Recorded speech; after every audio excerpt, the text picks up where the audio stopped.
Heru kan lama sekali sejak jadi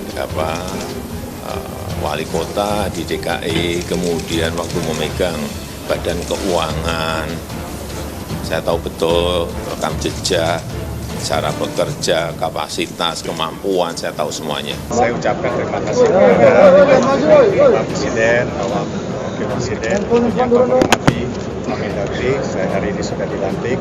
Pak Mendagri sudah menekankan beberapa poin-poin dan itu akan kami masukkan di dalam sebuah program di 2023. Pejabat yang bisa membuktikan bahwa stigma rakyat Indonesia selama ini bahwa pejabat pasti korup, pejabat tidak mungkin tidak terima uang, tidak mungkin ada pejabat yang bekerja dengan sungguh-sungguh untuk rakyat. Pejabat harus menempatkan dirinya sebagai pelayan masyarakat, bukan dewa yang duduk di kahyangan.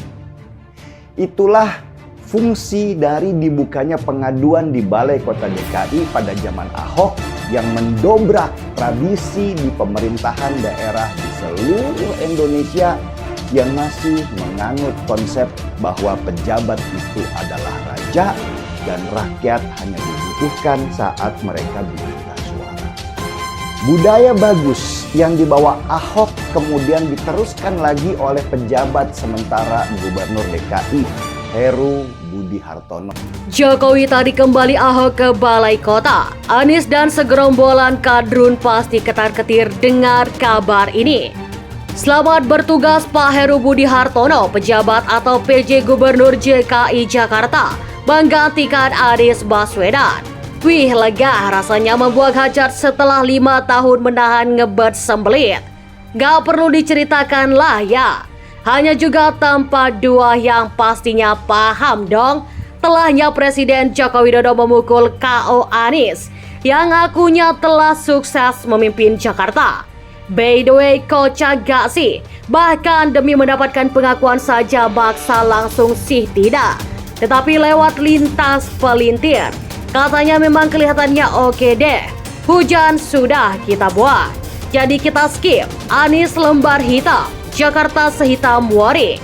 Penutup kali Suntiong teringatnya sosok hero. Bukan asing bagi Jokowi dan Ahok. Keduanya mengenal Heru sebagai pribadi yang lurus dengan rekam jejak pekerja keras. Yang ia melayani aslinya, si Ahok yang memperkenalkan Heru kepada Jokowi.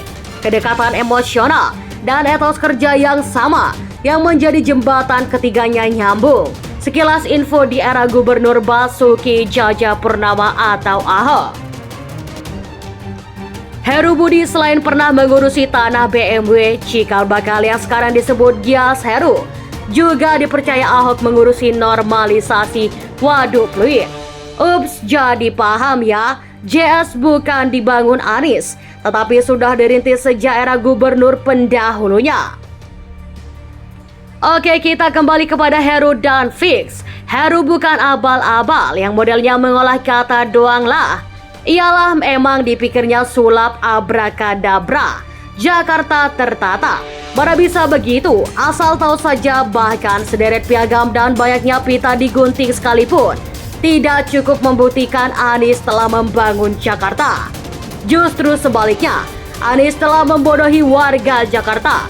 Di balik sirkus kata-katanya membola-balikan logika. Benar menjadi salah dan salah menjadi benar. Akhirnya jadi benar-benar salah. Tidak hanya itu, pernah Anies mengaku tak tahu ngaku, tidak takut dikritik. Nyatanya sebaliknya tuh, Anies tidak mau dibebani dan memilih menutup telinga. Aneh bagaimana? Mau membangun kalau tidak mendengar suara warga, tidak mau membantu kesulitan warganya. Padahal entah gubernur atau presiden sekalipun itu sebenarnya pelayan masyarakat. Tepatnya yang jadi bos sebenarnya ya warganya. Maka skatmatlah Anies sebab Heru kembali menghadirkan marwah Ahok dengan membuka kembali posko pengaduan warga di Balai Kota Jakarta. Bagaimana pendapat Anda tentang berita ini? Silahkan komen di kolom komentar.